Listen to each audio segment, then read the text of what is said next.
Ūdens ir stihija. Latvija ir jūras lielvalsts. Mēs dzīvojam pie jūras, mēs kuģojam pa jūru, un jūra ir visu mūsu sirdīs. Jūsu uzmanībai raidījums Nautika. Dzīve uz viļņa. Sveicināti mūsu kārtējā raidījumā, pārlasot Valdemāra teikto, kāds to ir sapratis ļoti tieši. Tu esi sapratis, Latviju brauciet jūriņā ļoti tieši un tad aizbrauc. Šodien pie mums ciemās Kārlis Bardelis. Čau! Sveiks, lai dzīvā. Pastāst, ko tu tur esi sastrādājis? Valdemārs nevarēja iedomāties, ne? Cik tieši kāds var šito paņemt, brauciet jūriņā. Kaut kā velk uz to ūdeni. Es tikai arī te atbraucu un uzreiz tā kaut kā labi jūtos uz tā ūdens. Bet viss jau īstenībā nav tā, ka es būtu tur baigais no bērna kājas, tur pa laivām, laivās, burās vai airos. Vispār īstenībā nekāds sakars man to nav bijis. Es gan Jūrmalās dzīvoju, tur 10 minūtes no pludmales, bet es galīgi nevarētu teikt, ka es būtu tāds, tur jau entos gadus. Es tā kaut kādu 6 gadu atpakaļ, man liekas, kad es jau sāku ar visādiem piedzīvojumiem 7 gadus atpakaļ, tādiem vairāk tur, visur tur ar riteņiem brauc, ar skrituļslidām brauc un visu kaut ko, un tad bija doma, ka vajadzētu kaut kā līdz nākamajām olimpiskām spēlēm aizkļūt, kas ir Brazīlijā, un kā tu tur tiksi savādāk? Dabīgi. Nav jau citu variantu. Ka jāiet pāri dīķim. Un tad kaut kā tas tā, viss, es jau smējos, ja kā jums pasaka, kad es sāku no pilnīgas nulles, tad viņi tā, jā, bet tad saka, nē, tu saproti, ka tu atver Google un ieraksti how to row an ocean, tā kā pārērēt okeānu, no tādas nulles tu sāc, ka tev vispār nekāda saprašana nav, un tad palēnām kaut ko sāc meklēt, un visādi gudrinieki tur sarakstījuši visu kaut ko tādā Googlē, tur, kas ir līdzi vajadzīgs, kas un kādas laivas vajag, un no tā tas pirmais brauciens arī sākās, kad tādā pilnīgi tādas kā baltas lapas ar Gintu ap 2 iebraucām okeānā. Un pēc tam jau, kā saka, pārējais ir vēsture. Labi, piemēram, man liekas, ka tu ar skrituļslidām ar tur kaut ko interesanti izpildīji. Jā, man bija tā doma, ka es varētu pārbraukt pāri Eiropai. Bet tā man doma ienāca prātā, kā es satraumējos, es ar alpinismu tā vairāk kādreiz aizrābos tieši ar tur leduskāpšanu, klinškāpšanu, tādu tehnisko alpinismu, un Norvēģijā bijām kāpt Eiropas garākajā ūdenskritumā, kas ir, tā kā mums tagad ir televīzijas tornis, un iedomājies 2,5 televīzijas torņu augstumā tāds ūdenskritums, un tā viņš ziemā sasalst, protams, ka jāuzkāp tādā. Kamēr no pavasaras. Jā, un kamēr visi sasals, un tad mēs tādā kāpām, un tad tur viens tāds milzīgs ledus klucis izlūzas, tur nožāvos zemē, sacit kāju tā, ka man kāja skatījās uz otru pusi un aizved uz slimnīcu, un tur bija operācija un viss, un es guļu slimnīcā, un tagad domāju tā, skaidrs, tagad es ar to potīta lausta, es nevarēšu tā kā skriet tur un tā, un sāk kaut ko internetā skatīties, ka man viens čoms ar skrituļslidām brauc. Bet tādām palielām, tādām tā kā skrituļslidas starp skrituļslēpi, kaut kas tāds, jo riteņi ir tik lieli. Un tu vari braukt, ir gan pumpējamie riteņi, gan cietie riteņi, var braukt pa asfaltu, var braukt pa mežu, var braukt pa granti. Un es domāju, štelle, vajag pamēģināt. Bet pamēģināt, tu tepat pie mājas 3 reizes apkārt, bet vienkārši Eiropai pamēģināt. Es jau pamēģināju pie mājas, es kaut kādā 3. vai 5. reizē, kad es tur pa Jūrmalu skrituļoju, es domāju, kur tālāk varētu aizbraukt un tā. Un tad izdomāju, ka vajag no Nordkapa līdz Gibraltāram, tas kaut kādas gan arī 6,500 kilometri, tā 2 mēnešos. Un tā kā uz darbu no rīta, tikai skrituliens kājās un mauc. Bija baigi ritīgi labs brauciens. Man draugi brauca līdzi ar kemperi. tur man palīdzēja viss, tur, kā saka, to saimniecību, viņi tur uzturēja, tur es taisīju muguru, masēju, filmēju, fotografēju un tā viss. Un tā sākās tas Board of Borders, kas ir tā lapa, ja, ko Facebookā, kur sāku likt visus tos piedzīvojumus. Un tā palēnām kaut kā viens piedzīvojums lielāks, nākamais lielāks, atkal kaut kas jauns, kaut kas tāds. Un tā, kā saka, viss notiekās. Bet kas ir tas dzinolis? Nu, tur jūra jāirēt pāri, skritujas lidām. Nu, tas tāds bišķi pārcilvēcīgs, man liekas. Nu, zin kā trakiem pieder pasauli, un otrs ir tāds teiciens, ka ja tu uzvari sevi, tad tu uzvarēsi ar visu pasauli. Nu, kāda ir tā motivācija? Tu centies, lai tev tā pasauli pieder un tāpēc būtu traks, jeb tu centies uzvarēt sevi ar domu, lai tu uzvarētu visu pasauli. Jeb variants X, trešais, kaut kāds piektais. Laikam, ka variants X, jo es tā baigi necīnos. Nu tā. Nu tā vienkārši paņem un airē. Nē, saprot, te vajag saprast, nošķirt, teiksim, tās divas lietas. Viena ir tā emocionālā pasaule, ja, un tas, kā tu jūties tanī, un otrs ir tas fiziskais ķermenis, kurš ir tur noguris, kurš tur bļauj, ko tu dari, kuram tur tulznas, tur augoņi, tur vēl sazin, kas. Tas ir tas fiziskais ķermenis, ja. Bet tas emocionālais, ka es esmu tanī piedzīvojumā, es vienkārši, tā kā izlaists kumeļš kaut kādos laukos, ja, vienkārši, tā ir lieta, ja, tā ir ritīgā štelle, kas ir notiek. Tā sajūta es nevaru vienkārši salīdzināt, viņi ar ko vienkārši tā brīvības sajūta, kur tu tā nekur ikdienā grūti kaut kā noķert. Tagad atbraucot pie ūdens, es tā jūtos, kaut kā, nezinu, skābekls vairāk uzreiz tev ir tā, pavisam cits, kā saka, tvēriens, tāds dienai visam. Un tā es arī, vienreiz sev godīgi vienkārši sev pajautāju, kur es gribu būt un kur es jūtos vislabāk. Tā komforta zona, tur Ginta airējot pāri okeānam uz Rio, saprat, ka baigā štelle, baigā ērt, baigā forši. Un gribēju vēlreiz. Gribējās vēl, jā, ritīgi, jā, Tad nākošais stāsts bija pa kluso okeānu, pa to jau neko daudz nav vēl zināms, nekas daudz vēl par to. Varbūt tu vari kaut kā bišķi pastāstīt. Pirmā diena, pirmais atgrūdiens no ostas ar airiem, pirmais airējiens. Es tur baigi ilgi īstenībā tur nomuļājos pa to limu, jo kamēr tur dabūnu to laivu, tur no muitas ārā vēl man vajadzēja viņu tur saremontēt bišķīt un tā. Un tas pirmais, bija tāds jau, ka es jau nevaru sagaidīt, kad tas beidzot sāksies. Un tad, kad tas beidzot ir sācies, un tas... es biju ritīgi priecīgs vienkārši, ka ir, kā saka, uzreiz var ķerties un to darīt. Un, tā kā es ritīgi biju nogaidījies, kad tas beidzot būs, un vienkārši tas sāc, un bez tādas kaut kādas baigās it kā pat ceremonijas. Apmēram, kā es gatavojos, ka es gatavotos tā kā divdienniekam pa amatu laivot, ja. Samet mantas, šito man vajag, šito man nevajag, izšķiro, laižam. Jo tur nebija tā, tagad es tā meditēšu, tagad man tur baigi vajag noskaņot, es vienkārši maucam. Cik tev bija pirmais tas posms ilgs? Līdz Marķīzām bija 140 dienas, un gabals bija tā kā, pat īstenībā mazliet garāks nekā Atlantijas gabals. Ja? Atlantijā mums bija 142, šitam bija 140. Bet, tas, jā, protams, tā atšķirība, ka tu esi viens pats, tā atšķirība, ka tu vari gulēt normāli pa nakti, nav tās 2 stundas režīms, kā mums ar Gintu bija. Un es tīri fiziski jūtos daudz labāk, vienkārši dēļ tā, kad, jā, man bija jauns ūdens atsāļotājs, kas bija daudz tīrāku ūdeni deva, ja? Un es, tīri fiziski jūtos daudz labāk viens. Bet kas ir, mierīgs bija okeāns? Nē, īstenībā sākumā tieši bija pamatīgi, kā pamatīgi, ap 30 mezgliem bija kaut kāds vējš. Tas bija sākumā. Bet kādā virzienā? Tev labvēlīgā? Man labvēlīgā, jā, tas jau tās, kā saka, galvenās plūsmas jau ir tā kā pavējš, jā, un tāpat arī straumas, viss. Viņas mazliet tā kā gar to krastu ceļ uz tiem Galapagiem.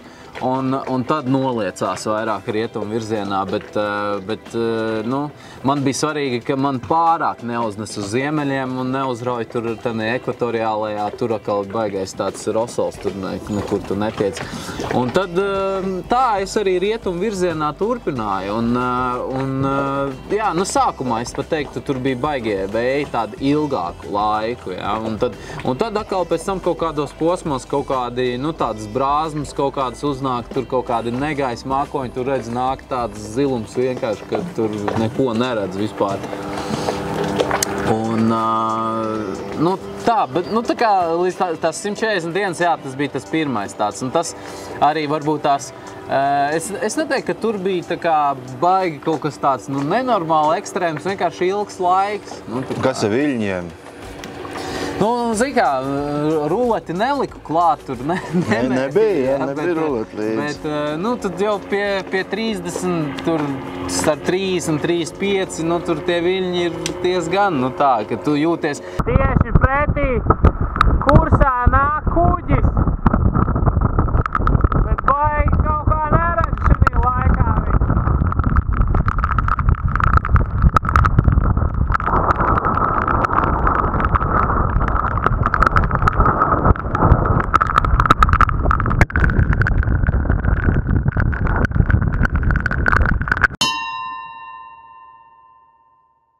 Hello! Hello! This is how I'm welcomed, very warm welcomed in Solomon Islands. Thank you guys! Thank you! Nu, pastāst par piedzīvojumiem, kādus jūrnieku stāstus. Tu jau faktiski sanāk, ka tev vēl pietrūkst 1/3 un būs apkārt pasaulē. Nu jā, kā saka, roku var aizsniegt. Tādu garāku. Tādu garāku roku, bet nu, 2/3 ir jau. Un, kas tad tajā pasaulē interesants notiek? Nu, tur dažādi. Nu, tā kā gan tās satikšanās ar kaut kādiem tur jūras dzīvniekiem ik pa laikam bija tādas pilnīgi, kā saka, pikantas sajūtas izraisīja, ja? Nu, ka tur haizivs sāk klapēt laivu, tā kā būtu kāds, nu, paklāja, iznes ārā un klapē, un tā man arī laiva, jo nu, viņas aktivizējās no rīta pēc saulēkta, ja, un tad pirms saulrieta. Nu tā, vismaz es novēroju, ka tad viņas visaktīvākās meklē to ēdienu, un kaut kādā brīdī, ka viņas vēl nesaprot, kamēr viņas vēl nesaprot, ka šī laiva nav nekas ēdams un ka viņas neapmetīs riņķi. Nu kā, knapi pamodus, es domāju, kaut ko apēdīšu vai nezinu, kā acis vēl ciet. Paskrubinās kaut ko. Kad kraukšķīt. Bet, nu, blieži nopietni, nu, tāda skaņa, ja, tā, nu, es nezinu, tā kā es tagad, piemēram, pieceltos kājās un palaktos un no visu spēku tagad par šitiem dēļiem uzbliestu, ja? Nu tāda skaņa ir. Cik viņas lielas? Nu, man laiva ir 7 metri gara un tās haizivs tur dažas, nu, tur 4-5 metri tādas, ja? Un tad, nu, viņa ar asti uzbliež tā, ka, nu, liekas, mans tas 6 mm marīna plywood, ja? Es tā, nu, kā saka, tiešām savā tanī stresa skalā atradu jaunu iedaļu, ja?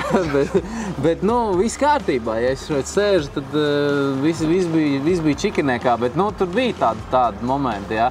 Tā skaitā arī, protams, laivu dažbrīd kaut kādi viļņi vai naktī, kad nu, neviens laivu nebalansē. Mums ar Gintu bija tā, ka viens visu laiku to laivu balansē. Tad šeit es tomēr eju kaut kādā brīdī gulēt, un tad dzirdu, ka vienkārši, nu, tur vilnis, viņš tā kā, jo tā kabīna viss ir tāds tā kā skaņas pastiprinātājs. Vienkārši tu dzirdi tādu vilnis, bām, un iebliež tā, ka tā, nu, ar visām tām mantām, viss man uzgāžās virsū, es tur ķipa uz vieniem sāniem, ja. Bet tā arī viss kārtībā, nu neapmet riņķī, ja, jo vispār jau tās okeāna laivas, viņas tādas, ka viņas varētu apmest un pēc tam griezties atpakaļ. Bet, nu, plīstošais vilnis droši vien viņas varētu pārmest tāds. Nu jā, redzi, okeānā jau tas plīstošais, nu, neplīst, ja, tur vajag kaut kādu krastu pret kāviņu, un atkal gar krastu tur arī bija pietiekoši daudz līksmības, jo, nu, tādā Indonēzijas arhipelāgā, kur neviens līdz šim nebija ar šitādu laivu airējis, tad ir tā, ka es nekādu iepriekšējo pieredzi nevarēju ne palasīties, ne paskatīties, ne pašpikot, kur un kā. Un tad viss tāds, kā saka, uz mēģināšanas metodas. Ja? Tad, kartē pastos zils ir, tad jau ūdens, tad jau var airēt. Un tad ar tādu pieeju es tur maucu kaut kur un visi tie paisumi, bēgumi nenormāli spēcīgi. Tur naktī kaut kā 3,8, 3,9 mezgli tādas trauma, ja? Viņa tur to laivu vienkārši, es kaut kad pamostos naktī skatos, ka man tās vērpetes iet gar laivu straumi tāda, it kā man ar motoreni vilktu, ja?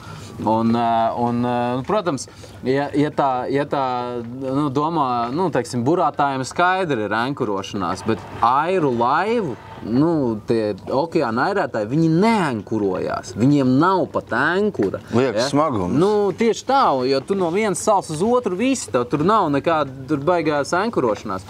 Bet man bija ankurs, un es, tādīs piekrastēs, es tur visu laiku ankurojos. Un tad vienā naktī, kur tas paisuma tā straums virziens sakrit ar vēju, viņi nenormāli šūpoja, raustīja. Es domāju, kā tas ankurs tur? Vienos naktī kaut kā es tā nodomāju un aizgāju gulēt, par cik viņš vēl turēja. Un 3 naktī man sāka bļaut tas modinātājs, ka viņš ir, ka man vēl kaut kur. Un izvalku virvi, izvalku ķēdi, un tur ir metāla stienas tāds, ja, kur ankura stienas šitik resns ir vienkārši nolausts, ja, metāla, pārlausts ankurs, ja, un tu, kad es tādā tumsā, ja, tur kaut kur man stumj, ja. Protams, tādā momentā arī ir mazliet stresaini tā sajūta, bet, tu saproti, ka, ko tu vari kontrolēt, ko tu nevari kontrolēt. Man bija viens tas vecais ūdens atsāļotājs, to jau es biju piesējis virvē galā, kad, kas, tad es metu to pār bortu. Ja nē, tad es pēc kaut kā, kad tas paisums jau, tas straums spēks samazinājās, vējš arī nokrita, un no rīta es jau, sāku vairāk griezt to cieto disku un domāt, un atcerējos, ka man ir vēl viens akumulators rezerves, un tas arī tādā svarā apmēram, tad es to 3,500 vērto atsāļotāju, tomēr nemetīšu, bet, tad sasēju to aķi, piesēju klāt to ķēdi vēl tur un tā, un tad, jo paisuma bēgumu, pa 6 stundām tur gāja. Un tā es tur... To laiku aiznes diezgan tālu. Es tur varētu ilgi vēl airēt tagad. Un katru dienu galvenais. Tev aiznes prom, un tad pa dienu tiec atpakaļ, un tad atkal tu tādā vāveres ritenī. Un tad es ankurojos tur kaut kādos, laikam dziļākais bija kaut kādos 30 metros. Vai daudz? Es metu to aķi, ja, To aķi. Kā ar pirātiem?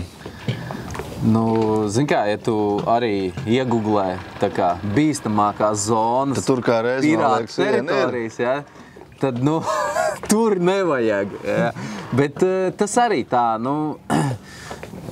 ja tu klausīsi visur, kur nevajag, ja, tad nekur neaizbrauks. Un tad, protams, tā Malakas šaurums, Singapūras šaurums, tur, protams, tā kuģu satiksme tik bieza, ja, un tur no tiem kuģiem tiem pirātiem ir ko paņemt, un no manis ko viņi var paņemt. Ja? Bet tu toties lielajiem kuģiem esi tāds kraukšķītis, viņi tev pamana arī? Tev aiss vai kaut kas tāds ir? Man bija, jā, aiss man bija, un citreiz pat arī to visu aisu viņi nepamana, tāpēc, ka tas signāls jau arī tiek padots no šitāda augstuma, ja. Un es viņus pamanu, tad vienmēr, nevienmēr es īstenībā paskatos to viņa trajektoriju, ja viņš man paies garām, no sākuma, protams, tā, kā saka, stresa līmenis ir par 2 jūdzēm, pēc tam par 1, pēc tam par pusi, pēc tam, ja skatos pa 0,3 paiezi, pēc tam, viss būs ok. Tā kā, tad es viņu nemazam nesaucu uz rāciju ārā, ja, ka tur vai viņš mani redz vai neredz.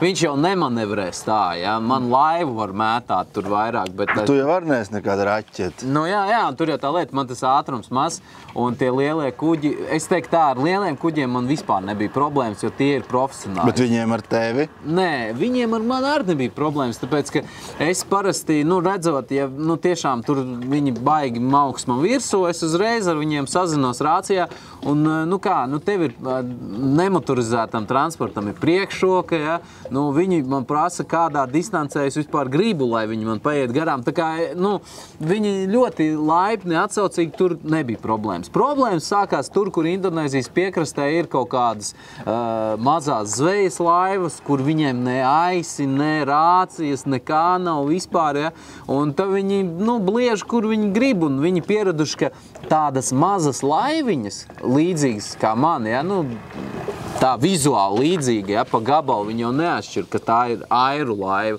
Viņi jau saprot, ka tam ir motors, jo visiem ir motors. Ja vajadzēs, viņš tak pavilksies malā. Es jau nekur nevaru pavilkties, cik es varu paērēt, tik varu. Un tad bija visbīstamākās bija tādas platformas ar oglēm. Tāds velkonis velk to platformu, kas ir tauvā kaut kādus, 100 metru vai cik, ja, un velk to platformu, un tie nerubīja nekādā valodā, kādā es varu sarunāties, ne es saprotu, ko viņi saka. Beigās jau es izgooglēju, cik kā man kas ir jāpasaka, lai viņi tā kā ievēro distanci. Ja. Kā tas būtu? Tas bija Lebih Besar Jarak, ja, lielāku distanci, un check your AIS ir Memeriksa AIS, ja, tā kā, jo citiem viņiem ir tas AIS, bet viņi neskatās viņos, jo viņi pieraduši, ka tanī piekrastē visi pavāksies malā, un tās oguļu platformas, un no tiem man bija, ritīgs strioms, tāpēc, ka viņi naktī iet, tur es jau nečekoju, es guļu, un es pamostos, un es rācijā viņam tur bļauju, kad jūs nesat tur tuvu, un viņš angliski vienīgais, ko zina, viņš zina fuck you. Tas arī ir tas, ko viņš man pasaka, vienkārši taisnā tekstā. Viņš jau varbūt nemaz nezina, ko tas nozīmē. Viņš teica, paldies, es ņemšu vērā.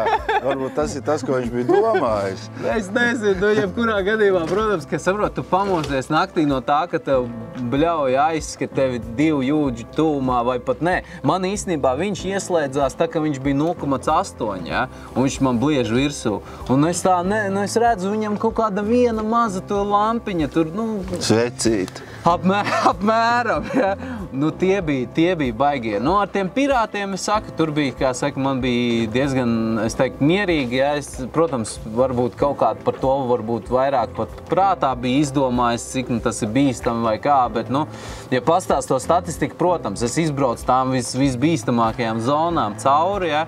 Bet, kā saka, ar veselu ādu un ar visiem, jo, kas man bija svarīgi, lai man nenospar kaut kādas, tur video, pasi tā kā, pasi var uzkopēt, ja, bet, teiksim, ja man nospers 2 gadu video materiālu, kas man būs, ja, līdzi, tad man būtu baigā škrobi, bet pārējo, tur...